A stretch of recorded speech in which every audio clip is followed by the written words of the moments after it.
வேதத்தை திருப்பிக் கொள்ளுங்கள். ஆதியாகமத்தின் புஸ்தகம் அதனுடைய 17ஆம் அதிகாரத்தை நாம் திருப்பி முதல் 2 வசனங்களை நாம் வாசிக்கலாம். ஆதியாகமம் 17:1-2 வசனங்கள். 99 வயதான போது கர்த்தர் ஆபிரகாமுக்கு தரிசனமாகி, நான் சர்வ வல்லமையுள்ள தேவன், நீ எனக்கு முன்பாக நடந்து கொண்டு உத்தமனாயிரு, நான் உனக்கும் எனக்கும் நடுவாக என் உடன்படிக்கையை ஏற்படுத்தி உன்னை மிகவும் திரளாய் பெருக பண்ணுவேன். அல்லேலூயா. ஆண்டவர் ஆபிரகாமை பார்த்து சொல்லுகிறார், உன்னை மிகவும் திரளாய் பெருக பண்ணுவேன். பக்கத்தில் கைப்பிடிச்சு சொல்லுங்க, ஆண்டவர் திரளாய் பெருக பண்ணுகிறவர். அல்லேலூயா. ஆமென். ஆண்டவர் நல்லவர். இந்த 2 வசனங்களிலே நாம் 3 காரியங்களை நாம் தியானிக்க போகிறோம். ஆமென். 1, ஆண்டவர் நம்மை திரளாய் பெருக பண்ணுகிறவர். 2வது வசனத்தின் முதல் பகுதி, உனக்கும் எனக்கும் நடுவாக உடன்படிக்கையை ஏற்படுத்துகிறவர். ஆமென். ஆமென். 3வதாக, நீ எனக்கு முன்பாக நடந்து கொண்டு உத்தமனாயிரு. ஆமென். ஆண்டவர் ஆபிரகாமை பார்த்து சொல்லுகிறார், எனக்கு முன்பதாக நீ உத்தமனாய் நடந்தால் நான் உன்னோடு ஒரு உடன்படிக்கை ஏற்படுத்தி உன்னை மிகவும் திரளாய் பெருக பண்ணுவேன் என்று ஆண்டவர் சொல்லுகிறதை நாம் வாசிக்கிறோம். இதை நாம் இந்த நாளில் இப்படி தியானிக்க போகிறோம். ஆண்டவர் மிகவும் திரளாய் பெருக பண்ணுகிறவர். அதற்கு அவர் நம்மோடு கூட உடன்படிக்கை செய்கிற தேவன் மாத்திரமல்ல, நாம் தேவனுக்கு முன்பதாக உத்தமமாக இருக்க வேண்டும் என்று விரும்புகிற கர்த்தர். அல்லேலூயா. அப்போ முதலாவதாக, நான் உன்னை மிகவும் திரளாய் பெருக பண்ணுவேன். அல்லேலூயா. ஆமென். ஆண்டவர் இந்த வார்த்தையை சொல்லும் பொழுது ஆபிரகாமுக்கு வயது எவ்வளவுங்க? 99. ஆமென். ஆமாம். அதற்கு முந்தின வசனம் 16ஆம் அதிகாரம் கடைசி வசனத்தில் நாம் வாசிக்கிறோம், ஆபிரகாம் 86 வயதாக இருந்தான். எப்பொழுது? இஸ்மவேலை பெற்ற பொழுது ஆபிரகாமுக்கு வயது 86. ஏறத்தாழ 13-14 ஆண்டு காலங்கள் கழித்து ஆண்டவருடைய சத்தம் கேட்கிறது. அல்லேலூயா. நான் உன்னை மிகவும் திரளாய் பெருக பண்ணுவேன். அல்லேலூயா. சத்தமுறையிலே சொல்லுங்க. ஆமென்.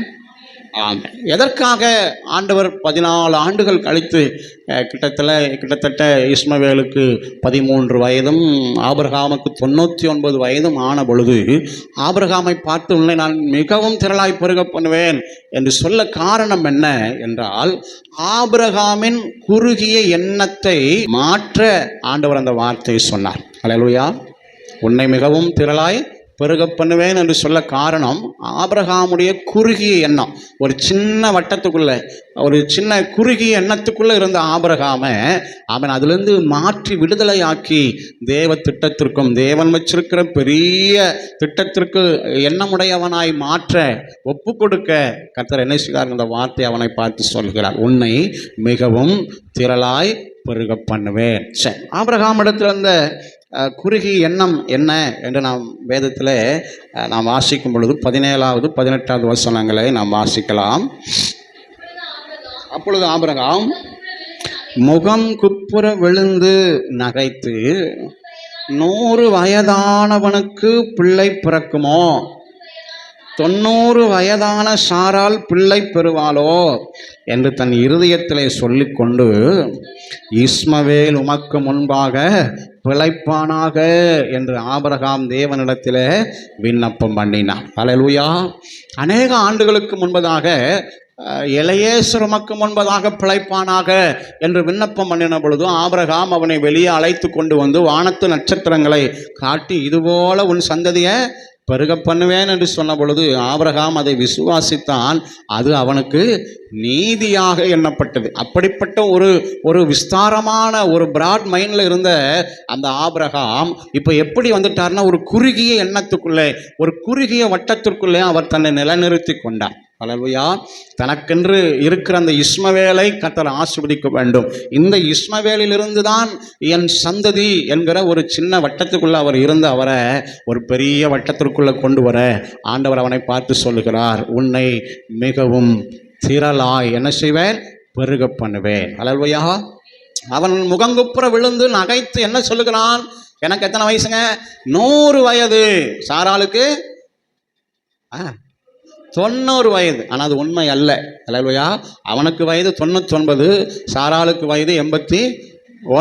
ஆனால் தன்னை மிகைப்படுத்தி, தன் வயதை மிகைப்படுத்தி, தன் பலவீனங்களை மிகைப்படுத்தி, இனி இது எப்படி நடக்கும் அப்படிங்கிற மாதிரி ஒரு குறுகிய எண்ணத்திற்குள்ளே இருந்து அவன் விண்ணப்பம் பண்ணுகிறான், இஸ்மவேல் உமக்கு முன்பதாக பிழைப்பானாக. நாமும் கூட அநேக நேரங்களில் நம்முடைய பலவீனங்களையும் நமக்கு இருக்கிற சூழ்நிலைகளையும் நமக்கு இருக்கிற காரியங்களையும் நாம் மிகைப்படுத்தி பார்க்கிறோம். ஆமென். அல்லேலூயா. நாம் ஆராதிக்கிற தேவனுடைய வல்லமையை விட நம்முடைய பலவீனம் ஏதோ பெருசாக நமக்கு தெரிகிறது.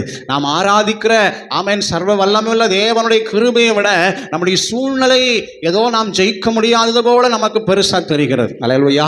இதெல்லாம் எப்படி நடக்கும், எனக்கு ஒரு குறிப்பிட்ட வயசாயிட்டு, என் மனைவிக்கு வயசாயிட்டு, இனியெல்லாம் இது நடக்கிற விஷயமே இல்லை. ஆண்டவர் நீங்கள் அந்த 17ஆம் அதிகாரத்தில் அவன் சிரிக்கிறதற்கு முன்பதாக நீங்கள் வாசித்து பார்ப்பீர்கள், அவனுடைய பெயரை மாற்றுகிறார், சாராளுடைய பெயரை மாற்றுகிறார், நிறைய வாக்குத்தத்தமான காரியங்களை அவர் சொல்லுகிறார். ஆமென். உன்னிலிருந்து ராஜாக்கள் எழும்புவார்கள், நான் என்னுடைய ஆசீர்வதிப்பேன், பழுகவும் பெருகவும் செய்வேன். ஆமென். அவள் சாராளை குறித்து வாசிக்கும் பொழுது வேத வசனத்தில் நாம் வாசிக்கிறோம், அவளை ஜாதிகளுக்கு தாயாக என்ன செய்வேன் என்றெல்லாம் அவர் சொல்லுகிறார். இத்தனையும் கேட்டுட்டு அவன் விழுந்து சிரிக்கிறான். அல்லேலூயா. என்னதான் ஆண்டவருடைய வார்த்தை வந்தாலும், என்னதான் ஆண்டவர் ஒரு பெரிய திட்டத்தை, ஒரு பெரிய காரியங்களை தான் செய்ய போகிறதை அறிவித்தாலும் அவனுடைய எண்ணம் என்ன செய்யவில்லை, மாறவே இல்லை. அவன் ஒரு சின்ன குறுகிய எண்ணமுடையவனாகவே இருந்தான். அதை மாற்றத்தான் கர்த்தர் அவனோடு போராடுகிறார். ஆமென்.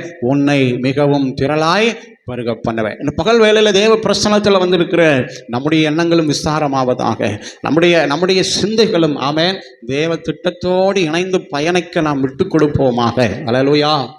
சொல்லுங்க அல்லேலூயா.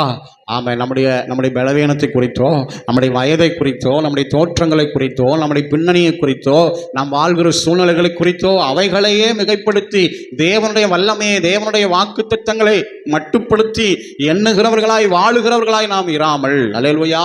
ஆமென். எப்படிப்பட்ட சூழ்நிலை ஆயிலும் எனக்கு வாக்கு பண்ணினவர் அவர் உண்மை உள்ளவர், அவர் நிச்சயம் அதை செய்வாருங்கிற ஆமென் ஒரு நம்பிக்கை உடையவர்களாய் வாழ இந்த காலை வேளையில் பரிசுத்த ஆவியானவர் நமக்கு உதவி செய்வாராக. அல்லேலூயா. அப்போ உன்னை மிகவும் திரளாய் பெருக பண்ணுவேன் என்று ஆபிரகாமை பார்த்து கர்த்தர் சொல்ல காரணம் என்ன, அவனுடைய குறுகிய எண்ணத்தை மாற்ற. ஆமென். இரண்டாவதாக ஆபிரகாமை பார்த்து ஆண்டவர் உன்னை நான் மிகவும் திரளாய் பெருக பண்ணுவேன் என்று சொல்ல காரணம், நீ குறுகி போவதில்லை என்று அவனை திடப்படுத்த. அல்லேலூயா. ஆமென். நீ என்ன செய்வதில்லை, குறுகி போவதில்லை. நான் உன்னை திரளாய் பெருக பண்ண உன் மேல ஒரு திட்டத்தை வச்சிருக்கிறேங்கிற ஒரு தைரியத்தை அவனுக்கு தர ஆண்டவர் அவனை பார்த்து சொல்கிறார், நான் உன்னை மிகவும் திரளாய் பெருக பண்ணுவேன். அல்லேலூயா. சத்தமா சொல்லுங்க அல்லேலூயா.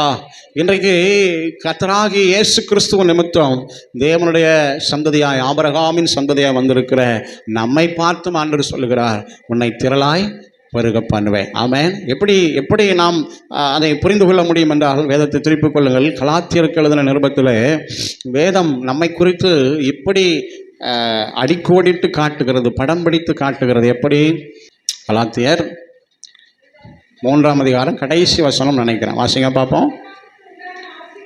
ஆபிரகாமுக்கு உண்டான ஆசீர்வாதம் கிறிஸ்து இயேசுவினால், கடைசி வசனம் வாசிக்கிறீங்களா? 3 கடைசி. நீங்கள் கிறிஸ்துவின் உடையவர்கள் ஆனால் ஆபிரகாமின் சந்ததியாயும் வாக்குத்தத்தத்தின்படியே சுதந்திரராயும் இருக்கிறீர்கள். பக்கத்தில் கைப்பிடிச்சு சொல்லுங்க, நீங்கள் கிறிஸ்துவை உடையவர்களானால் ஆபிரகாமின் சந்ததி, வாக்குத்தத்தத்தின்படி சுதந்திரவாளி. அல்லேலூயா. அப்போ கிறிஸ்துவை உடையவர்களாய் இருக்கிறபடினாலே நாம் யாராய் இருக்கிறோம்? ஆபிரகாமின் சந்ததியாய் இருக்கிறோம். ஆமென். உன்னை மிகவும் திரளாய் பெருக பண்ணுவேன் என்று ஆபிரகாமுக்கு மாத்திரமல்ல, அது அவன் சந்ததிக்கும் சொல்லப்பட்ட வார்த்தை. ஆதியாகமம் 17ஆம் அதிகாரம் 4வது 5வது வசனங்களை வாசிங்க. என்னவென்றால், நீ திரளான ஜாதிகளுக்கு தகப்பனாவாய் எண்ணப்படாமல்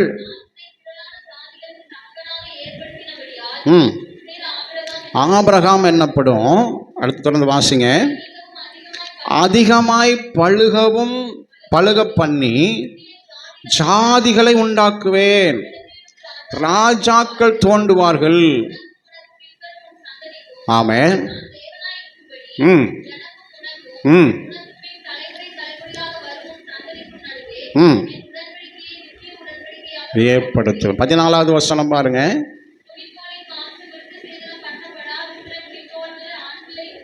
ம் வாசிங்க. ம் பிரைஸ் தி லார்ட். அல்லேலூயா. 16 ஆசீர்வதித்து ம் ம் ராஜாக்கள் உண்டாகவும் ஆசீர்வதிப்பேன் என்றார். அல்லேலூயா. அப்போ பாருங்க, அந்த சந்ததியில இருந்து வருகிற ஒரு பெரிய ஆசீர்வாதம். ஆபிரகாமின் சந்ததியிலிருந்து ராஜாக்கள் எழும்புவார்கள். ஆபிரகாமின் சந்ததியை நான் ஆசீர்வதிப்பேன், பழுகவும் பெருகவும் பண்ணுவேன் என்றெல்லாம் ஆபிரகாமை குறித்து மாத்திரமல்ல, ஆபிரகாமின் சந்ததி குறித்தும் சொல்லப்பட்டிருக்கிற ஒரு ஆசீர்வாதம் தான் நாம் இப்போ வாசித்தது. அல்லேலூயா. அப்போ உன்னை மிகவும் திரளாய் பெருக பண்ணுவேன் என்கிற அந்த வார்த்தையில் ஆபிரகாம் மாத்திரமல்ல, ஆபிரகாமின் சந்ததியும் என்ன செய்திருக்கிறதுங்க? அடங்கி இருக்கிறது. ஆமென். அப்போ கிறிஸ்துவை உடையவர்களானால் நாமும் ஆபிரகாமின் சந்ததியாக இருக்கிறோம். நாம் குறுகி போவதில்லை. வாக்குத்தத்தத்தின்படி சுதந்திரராய் இருக்கிறோம். நம்மையும் அவர் திரளாய் என்ன செய்வாருங்க? பெருக பண்ணுகிற நல்ல தேவனாய் இருக்கிறார். எத்தனை பேர் ஆமென் சொல்றீங்க? அல்லேலூயா.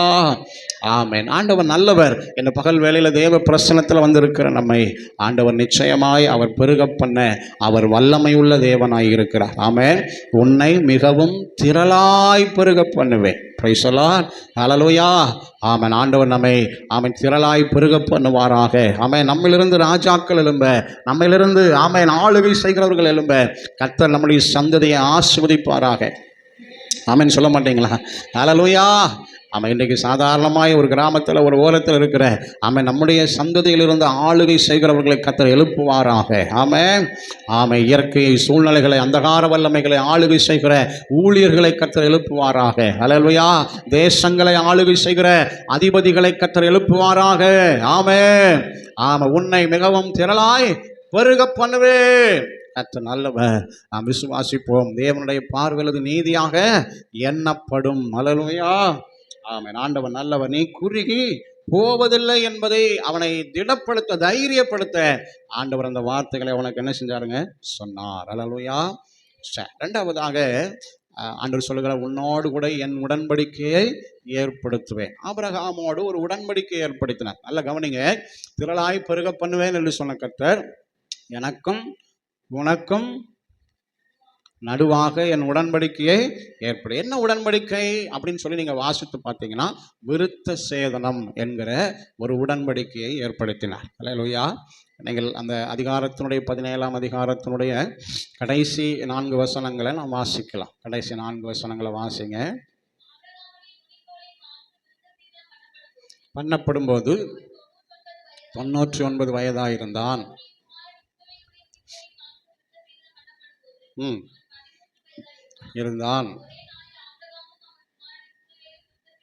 பண்ணப்பட்டார்கள்.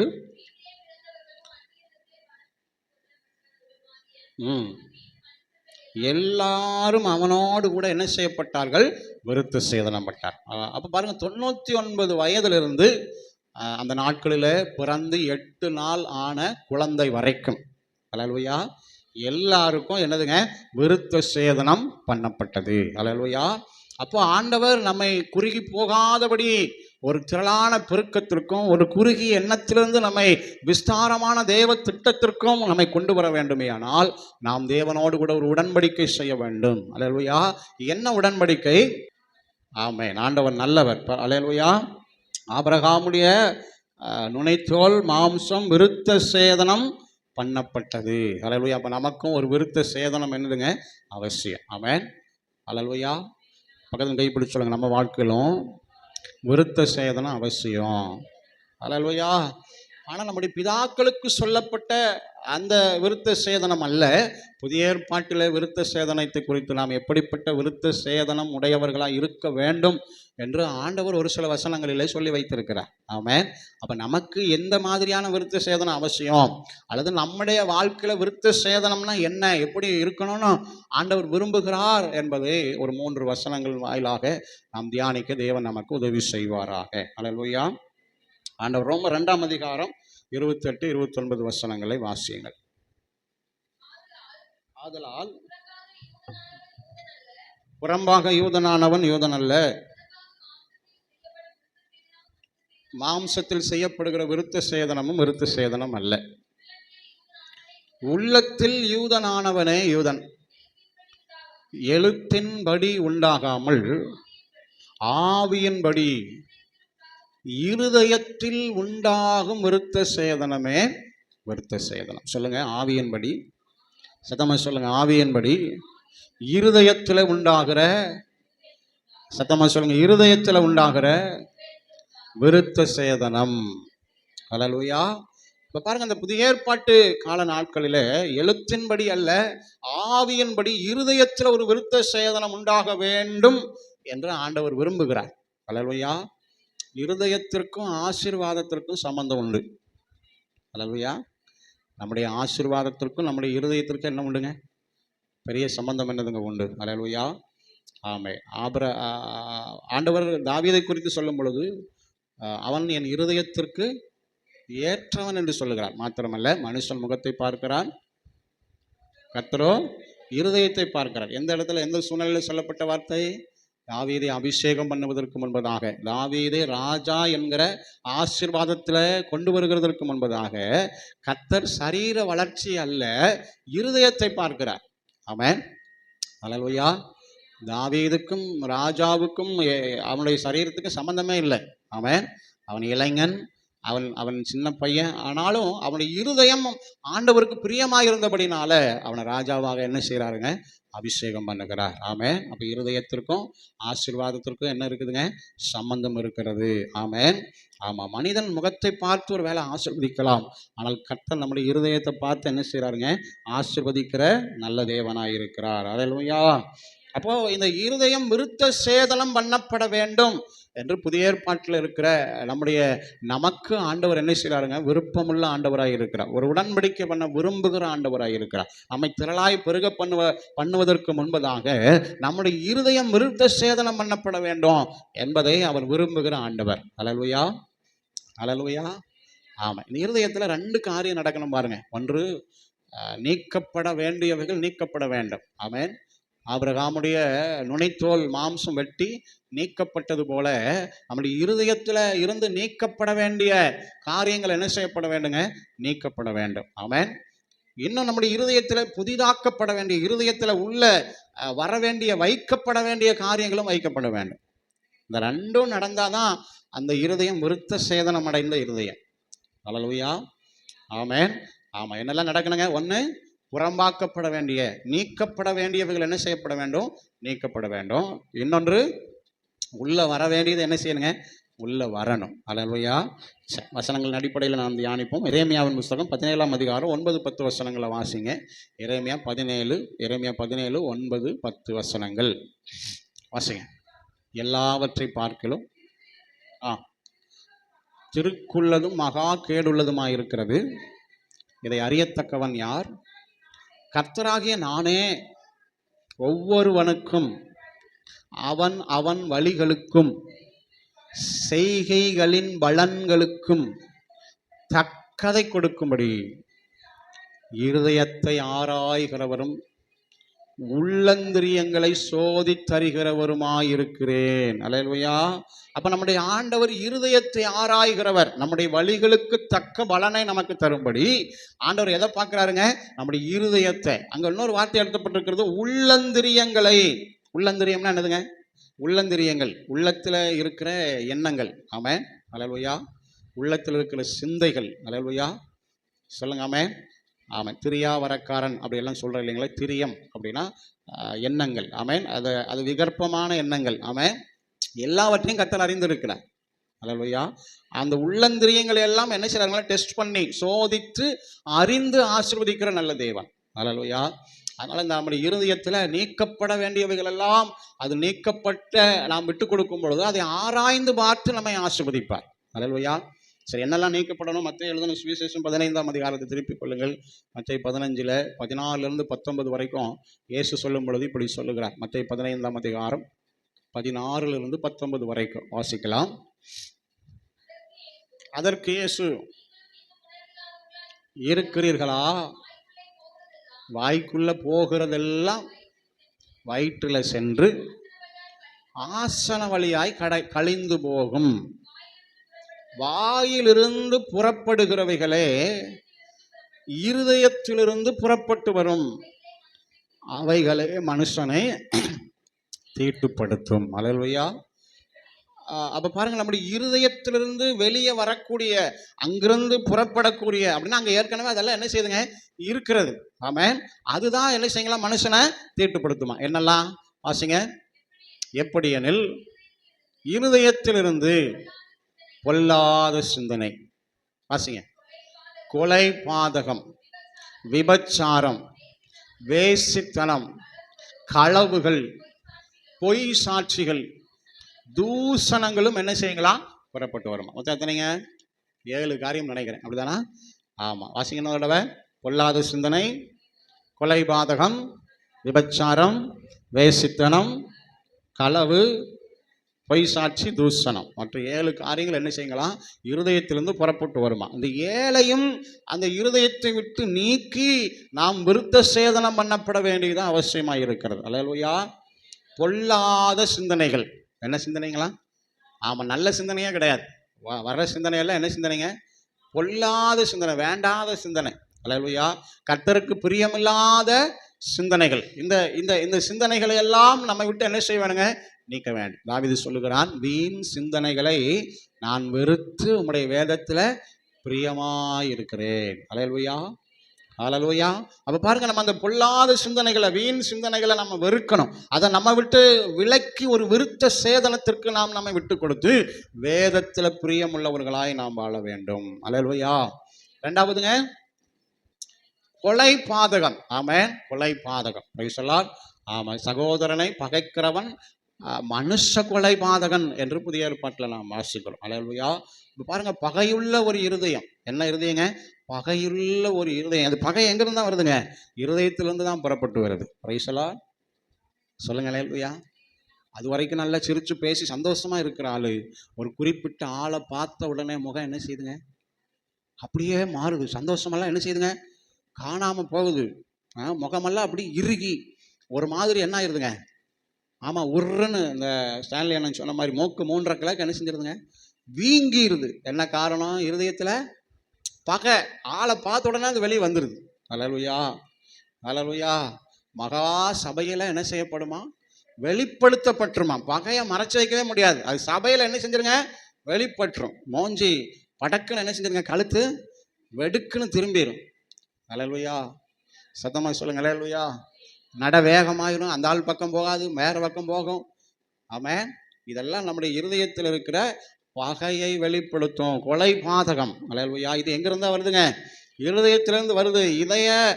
இந்த கொலை, பாதகத்தை, இந்த பகையை விருத்த சேதனம் பண்ணப்பட வேண்டியது அவசியம். அடுத்து விபச்சாரம். ஆமென். ஆமாம். விபச்சாரரே, விபச்சாரிகளே, உலக சிநேகம் தேவனுக்கு விரோதமான பகை என்று அறியீர்களா. Price the Lord. ஆமாம். விபச்சாரம்னா நீங்கள் எழுத்தின்படி ஏதோ அப்படி இருந்தாலும் அப்படி இல்லை. உலகத்தை சிநேகித்தாவே நம்மளை ஆண்டவர் எப்படி தான் பார்க்குறாருங்க, சொல்லுங்க. விபச்சாரரும் விபச்சாரிகளும் தான். அல்லேலூயா. உலக சிநேகம் தேவனுக்கு விரோதமான பகை. உலகத்துக்கு ஒத்த வேஷமே ஆண்டவருடைய பார்வையில் விபச்சாரம் பண்ணுவதற்கு சமம். அல்லேலூயா. ஆமென். ஆமாம். உலகத்தில் பண்ணுற மாதிரி ட்ரெஸ் பண்ணுறது, உலகத்தில் வெட்டுற மாதிரி முடி வெட்டுறது, உலகத்தில் மனுஷங்க வாழ்றது போல வாழ நினைக்கிறது. அல்லேலூயா. இது எல்லாமே எதற்கு சமம் சொல்லுங்க? ஆமாம், ஹல்லேலூயா.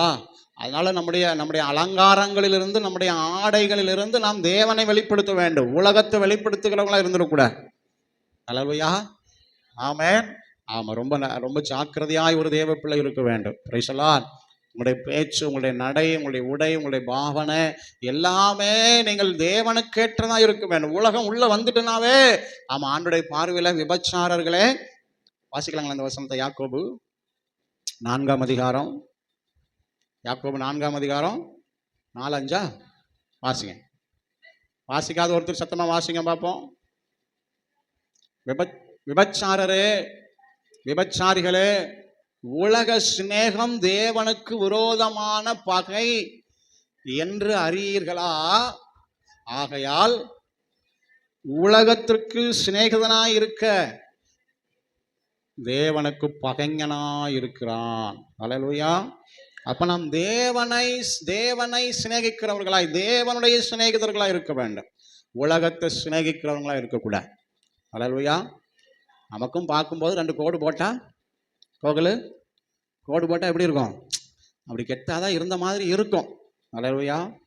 ஆமென். இங்கெல்லாம் மொட்டை அடிச்சுட்டு இங்கே மட்டும் சட்டையை கமுத்தி வச்சுருந்தா கொஞ்சம் கெத்தாக இருந்த மாதிரி தான் இருக்கும். ஆனால் அது ஆண்டவருடைய பார்வையில் பிரியமல்ல. அது தேவனுக்கு சிநேகிதனாக இருக்கிறவனுடைய அழகு அல்ல.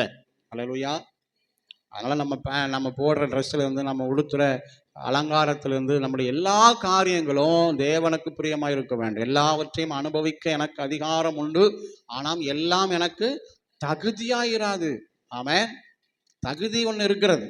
Price the Lord. ஹல்லேலூயா. சத்தமாக சொல்லுங்கள், என்ன இருக்குதுங்க? ஒரு தகுதின்னு ஒன்று இருக்கிறது. அந்த தகுதியை நாம் என்ன செஞ்சிடக்கூடாதுங்க? மறந்து விடவே கூடாது. நாம் ராஜாவினுடைய பிள்ளைகள், நாம் தேவனுடைய பிள்ளைகள், நாம் பரிசுத்த ஜாதி. ஆமென். அப்படித்தானே வாசித்தோம் அந்த பேதுருவில். ஹல்லேலூயா. ராஜரீக கூட்டம், பரிசுத்த ஜாதி, அவருக்கு சொந்தமானவர்கள். ஆமென். அதனால நம்முடைய எல்லாமே நடை, உடை, பாவனைகள் எல்லாமே எப்படி இருக்கணுங்க? வித்தியாசமாக இருக்க வேண்டும். ஹல்லேலூயா. ஆமென். அப்போ விபச்சாரம், அடுத்தது வேசித்தனம். விபச்சாரத்திற்கு இன்னொரு வேத வசனம் சொல்லுகிறது, பொருளாசை என்கிற விக்கிரக ஆராதனை. ஆமென். ஆண்டவர் நல்லவர். இருதயத்திலிருந்து வெளியேற்றப்பட வேண்டியவைகள். ஆமென். நான் வாசித்த இந்த காரியங்கள் எல்லாம் நம்முடைய இருதயத்திலிருந்து என்ன செய்யப்பட வேண்டுங்க? விருத்த சேதனம் பண்ணப்பட வேண்டும், நீக்கப்பட வேண்டும். ஆமென். இருதயத்திற்கு உள்ள வர வேண்டிய காரியங்கள். எசேக்கியேல் 36ஆம் அதிகாரம் 25 27 வரைக்கும். எசேக்கியேல் 36 25 27 வரைக்கும். அப்பொழுது நான் உங்கள் மேல் சுத்தமான ஜலம் தெளிப்பேன், எல்லா அசுத்தங்களையும் நீக்கி உங்களை சுத்தமாக்குவேன். நீங்கள் சுத்தமாவீர்கள். நவமான இருதயத்தை கொடுத்து உங்கள் உள்ளத்திலே புதிதான ஆவியை கட்டளையிட்டு எடுத்து போட்டு சதையான இருதயத்தை உங்களுக்கு கொடுப்பேன். உங்கள் உள்ளத்திலே என் ஆவியை வைத்து நடக்கவும் செய்யவும் பண்ணுவேன். அல்லேலூயா. பாருங்க, நீக்க வேண்டியவைகளை நம்ம விட்டு நீக்கி உள்ளத்தில் புதிதான ஆவியை என்ன செய்வாருங்களாம்? கொடுப்பாராம். அல்லேலூயா. ஆமாம். சுத்தமான ஜலத்தை தெளித்து நீக்க வேண்டியவைகளை நம்ம விட்டு என்ன செய்கிறாருங்க? நீக்கி உள்ளத்தில் புதிதான ஆவியை என்ன செய்கிறார்? கொடுக்கிறார். ஆமென். அப்போது நீக்க வேண்டியவைகளை நம்ம விட்டு நீக்கிறது மாத்திரமல்ல, நமக்குள்ள வைக்கப்பட வேண்டிய ஒன்று. ஆமென். சதையான இருதயம் அல்லது புதிதான ஆவி. அல்லேலூயா. ஆமென். ஆண்டவர் நல்லவர். இந்த புதிதான ஆவி வரும் பொழுது நியாயங்களை, கற்பனைகளை கை கொள்ளுகிற பாக்கியத்தை நமக்கு அவர் தருவார். அல்லேலூயா. ஆமென். ஆமாம். இந்த ஆவியினால தான் தேவனை நாம் ஆராதிக்க முடியும். அல்லேலூயா. எனக்குள் இருக்கிற ஆவியால் அதிகாலையில் அவரை தேடுவேன் என்று ஏசாயா 26 ஏசாயா சொல்லுகிறதை பார்க்கிறோம். அல்லேலூயா. அப்போ தேவனை ஆராதிப்பதில் கூட அந்த தேவனுடைய ஆவியினாலே நாம் செய்யும் பொழுதுதான் நாம் விருத்த சேதனம் பண்ணப்பட்டவர்கள். ஆமென். நீங்கள் இதற்கு ஆதாரமாக பிலிப்பியர் 3ஆம் அதிகாரம் 3வது வசனத்தை நீங்கள் வாசியுங்கள். பிலிப்பியர் 3ஆம் அதிகாரம் 3வது வசனம். ஏனெனில் மாம்சத்தின் மேல் நம்பிக்கையாயிராமல் ஆவியினாலே தேவனுக்கு ஆராதனை செய்து கிறிஸ்து இயேசுவுக்குள் மேன்மை பாராட்டுகிற நாமே விருத்த சேதனம் உள்ளவர்கள். அல்லேலூயா. ஆவியினாலே தேவனுக்கு ஆராதனை செய்து என்கிற ஒரு வார்த்தை இருக்கிறது. ஆமென். ஆங்கில வேதாகமத்தில் யாராவது வாசிக்கலாங்களா? அவருடைய ஆவியினாலே என்கிற ஒரு வார்த்தை ஒரு மொழிபெயர்ப்பில் எழுதப்பட்டிருக்கிறது. ஆமென்.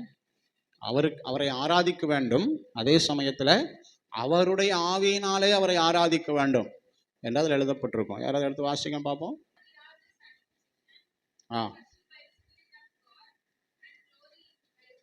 அதானா நீ ஒரு சத்தமா வாசி.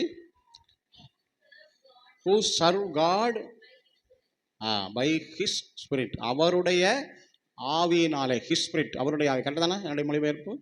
ஹிஸ் ஸ்பிரிட்னா அவருடைய ஆவி. அப்போ அவர் தருகிற அந்த ஆவியினால அவரை ஆராதிக்கிறவர்கள் தான் உண்மையாகவே விருத்த சேதனம் பண்ணப்பட்டவர்கள் என்று ஆங்கில வேதாகமத்தில் இருக்கிறது. அல்லேலூயா, அல்லேலூயா. அப்போ ஆராதிக்கிறவர்கள் எல்லாரும் விருத்த சேதனம் பண்ணப்பட்டவர்கள் அல்ல, ஆவியினாலே ஆராதிக்கிறவர்கள், ஆவியிலே நிறைந்து ஆராதிக்கிறவர்களே விருத்த சேதனம் பண்ணப்பட்டவர்கள். அல்லேலூயா.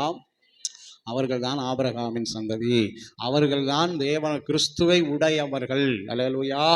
எனவே எனக்கு அருமையானவர்களை எவ்வளவு பெரிய பாக்கியம் பாருங்கள். Price the Lord. எனவே நீக்கப்பட வேண்டியது நீக்கி அவன் விருத்த சேதனம் என்கிற அவன் புதிய ஏற்பாட்டினுடைய அந்த கற்பனையிலே நமக்குள்ள ஆண்டவர் ஆவியை தந்திருக்கிறார். அந்த ஆவியினாலே தேவனை ஆராதிக்கிற பாக்கியத்தையும் கர்த்தர் நமக்கு தந்திருக்கிறார். அல்லேலூயா.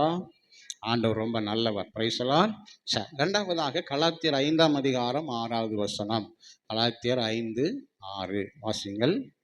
இரண்டாவது விருத்த சேதனத்தை குறித்து புதிய ஏற்பாடு நமக்கு கற்றுக் கொடுக்கிற காரியம் என்ன? கலாத்தியர் 5:6.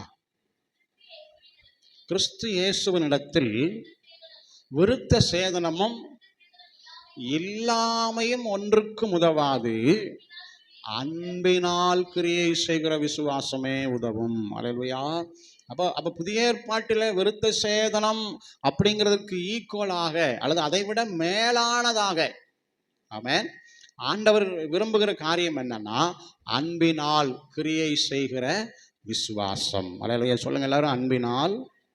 சத்தமாக சொல்லுங்க, அன்பினால் கிரியை செய்கிற விசுவாசம். ஆமாம். யாக்கோபு எழுதும் பொழுது கிரியை இல்லாத விசுவாசம் செத்தது என்று எழுதுகிறார். ஆமாம். வாசிக்கலாங்களா அந்த வசனத்தை? யாக்கோபு 2ஆம் அதிகாரம் 17வது வசனத்தையும் 20வது வசனத்தையும் நாம் வாசிக்கலாம். யாக்கோபு 2:17-20. அப்படியே விசுவாசமும் கிரியைகள் இல்லாதிருந்தால் தன்னிலே தானே செத்ததாயிருக்கும். வீணான மனுஷனே,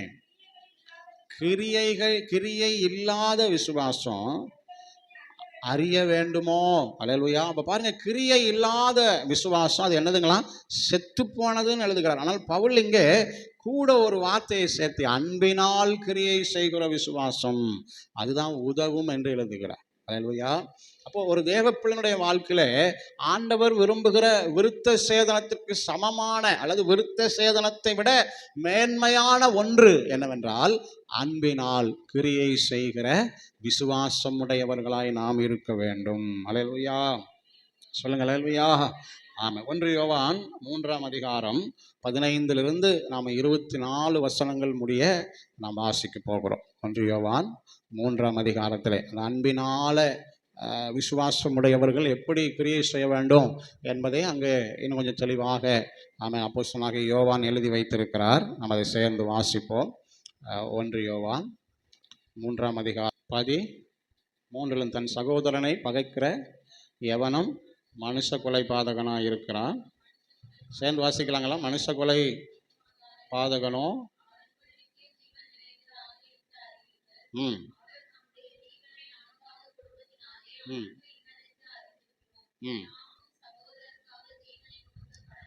நாமும் சகோதரருக்காக ஜீவனை கொடுக்க கடனாளிகளாக இருக்கிறோம்.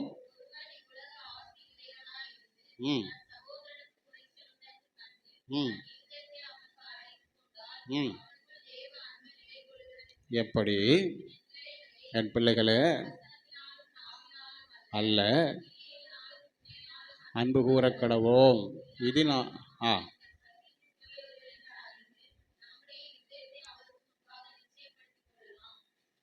வாசி கடைசி வரைக்கும் வாசம் அதிகாரம் முடிச்சிருங்க. நம்முடைய இருதயமே நம்மை குற்றவாளியாக தீர்க்குமானால் தேவன், பிரியமானவர்களே, நம்முடைய இருதயம் நம்மை குற்றவாளிகள் என்று தீர்க்காதிருந்தால் அவருடைய கற்பனைகள்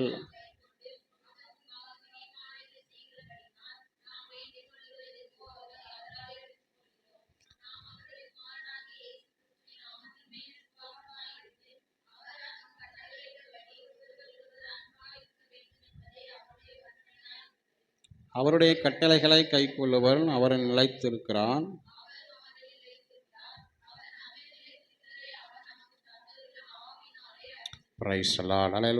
பாருங்க, அன்பினாலே கிரியை செய்கிற விசுவாசம். இதை குறித்து தான் இந்த வேத பகுதி என்ன செய்கிறதுங்க நமக்கு கற்றுக் கொடுக்கிறது. அல்லேலூயா. உலக ஆசை உடையவனாக இருந்து குறைச்சல் உண்டென்று கண்டால் அவன் அதை அடைத்து கொள்ளுவானேயானால் அவனுக்குள் தேவ அன்பு நிலை கொண்டிருப்பது எப்படி? என் பிள்ளைகளே, வசனத்தினாலும் நாவினாலும் அல்ல, கிரியைகளினாலும் உண்மையினாலும் என்ன செய்ய கடவோம்? அன்பு கூற கடவோம். அல்லேலூயா.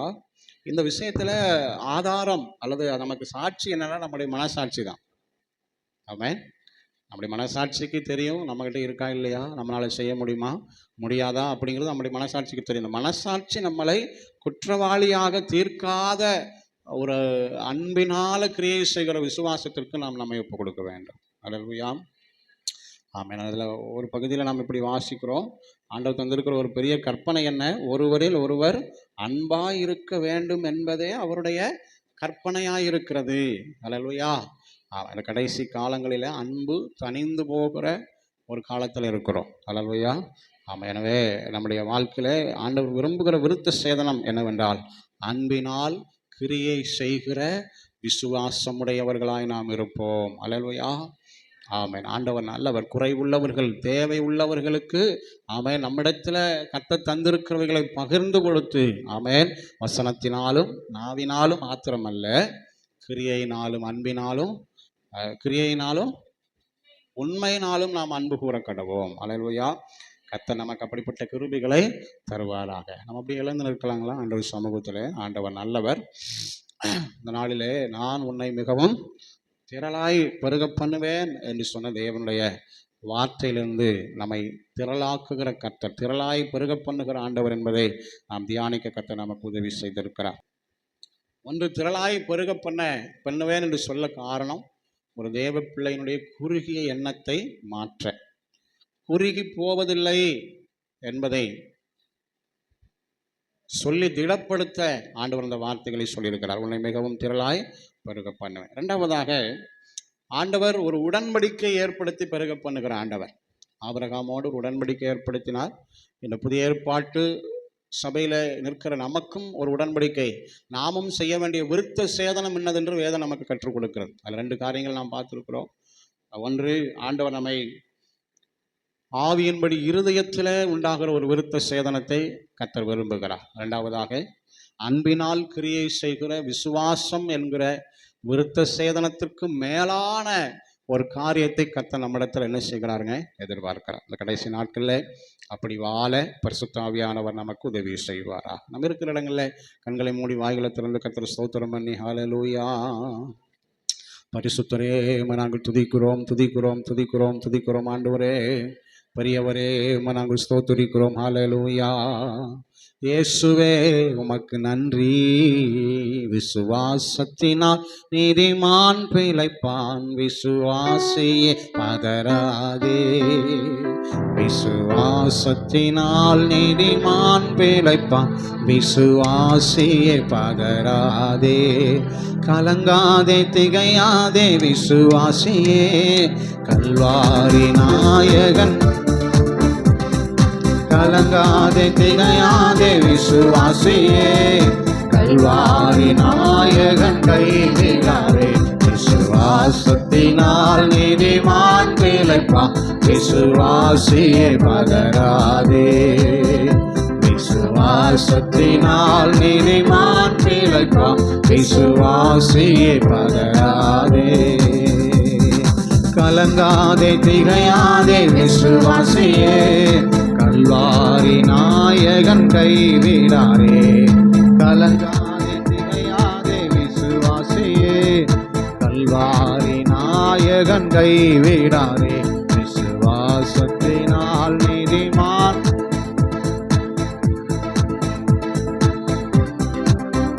விசுவாசத்தினால் நீதிமான் பிழைப்பான், விசுவாசியே. ஆமென். கர்த்தர் இந்த நாட்களில் நம்மோடு பேசின நல்ல வார்த்தைகளுக்காக கைகளை தட்டி கர்த்தர் ஸ்தோத்திரம் பண்ணுவோம். ஸ்தோத்திரம் ஸ்தோத்திரம் ஸ்தோத்திரம் ஸ்தோத்திரம் ஸ்தோத்திரம். அன்பின் நல்ல பிதாவே, இந்த ஆசீர்வாதமான இந்த மன மகிழ்ச்சியின் பகல் வேலைக்காய் நாங்கள் உமக்கு நன்றி சொல்கிறோம். இந்த நாளிலே நாங்கள் ஒன்றிணைந்து உங்கள் நாமத்தை உயர்த்த, பாட, துதிக்க, ஆராதிக்க, உடைய வசனங்களை தியானித்து செபிக்க தேவரீர் எங்களுக்கு தந்த நல்ல இரக்கங்களுக்காய் உமக்கு கோடி ஸ்தோத்திரம். உன்னை மிகவும் திரளாய் பெருக பண்ணுவேன் என்று சொன்ன கர்த்தர், ஆண்டவரே உம்முடைய வார்த்தைகளின்படியே ஆண்டவரே நீர் எங்களை நடத்துகிற நல்ல தயவிற்காய் உமக்கு நன்றி. ஆண்டவரே நீங்கள் விரும்புகிற அந்த ஆண்டவர் விருத்த சேதனத்திற்கு எங்களை ஒப்பு கொடுக்க கர்த்தர் எங்களுக்கு உதவி செய்யும். இருதயத்திலே செய்யப்படுகிற விருத்த சேதனம், அன்பினாலே கிரியை செய்கிற விசுவாசம் எங்களை பெருகும்படியாய் தேவன் அனுக்கிரகம் பண்ணுவீராக. வந்திருக்கிற ஒவ்வொரு பிள்ளைகளுக்காய் ஸ்தோத்திரம். வராமல் தடைப்பட்ட பிள்ளைகளுக்காய் நன்றி. ஆண்டவர் வருகிற வாரங்களில் தடைகளை மாற்றி கர்த்தர் கொண்டு வாரும். நாங்கள் ஒன்றிணைந்து ஏகோபித்து உங்கள் நாமத்தை உயர்த்த தேவன் எங்களுக்கு அனுக்கிரகமான இரக்கம், உடைய கிருபை, உங்கள் சமாதானம் எங்களுக்கு போதுமானதாக இருப்பதாக. முந்தின சீரை பார்க்கலும் நான் உங்களுக்கு நற்சீர் உண்டாக செய்வேன். ஆமென் ஆமென். எசேக்கியேல் 36:38 படியாய் பரிசுத்தம் பண்ணப்பட்ட திரளானவைகளை ஆண்டவரே நீர் பெருக பண்ணி நிரப்பி ஆசீர்வதிக்க போகிறதற்காக உமக்கு ஸ்தோத்திரம். உடைய கரத்தில் ஒப்பு கொடுக்கிறோம். சுத்தமான ஜலம் தெளிப்பீராக, எங்களை பரிசுத்தப்படுத்துவீராக. நீக்க வேண்டியவர்களை எங்களை விட்டு நீக்கி உள்ளத்தில் ஆண்டவரை புதிதான ஆவியை கர்த்தர் கட்டளையிடுங்க. உடைய கற்பனைகளை, உடைய நியமங்களை கைக்கொள்ள செய்ய கர்த்தர் பலப்படுத்துவீராக. கிருபை தாங்கட்டும், ஆசீர்வதியும். கர்த்தர் போதுமானவராயிரும். உடைய இரக்கம் பெரிதாய் விளங்குவதாக. உடைய தயவு எங்களோடு கூட இருப்பதாக. எங்கள் வாரம் முழுவதும் நடத்தும் பிள்ளைகள் கையிடுகிற வேலைகளை ஆசீர்வதியும், வருமானங்களை ஆசீர்வதியும், நன்மையினால நிரப்புங்க. நன்மையும் கிருபையும் பிள்ளைகளை தொடருவதாக. குடும்பங்களில் சமாதானம், கையிடுகிற வேலைகள் ஆசீர்வாதம் ஆண்டவரே உண்டாகட்டும் என்று சொல்லி செபிக்கிறோம். கர்த்தர் அப்படி செய்கிறதற்காக உமக்கு ஸ்தோத்திரம். துதி கன மகிமை எல்லாம் உமக்கு இயேசுவின் வல்ல நாமத்தில் நல்ல பிதா. சேர்ந்து சொல்லுவோம். என் ஆத்துமாவே, என் முழு உள்ளமே,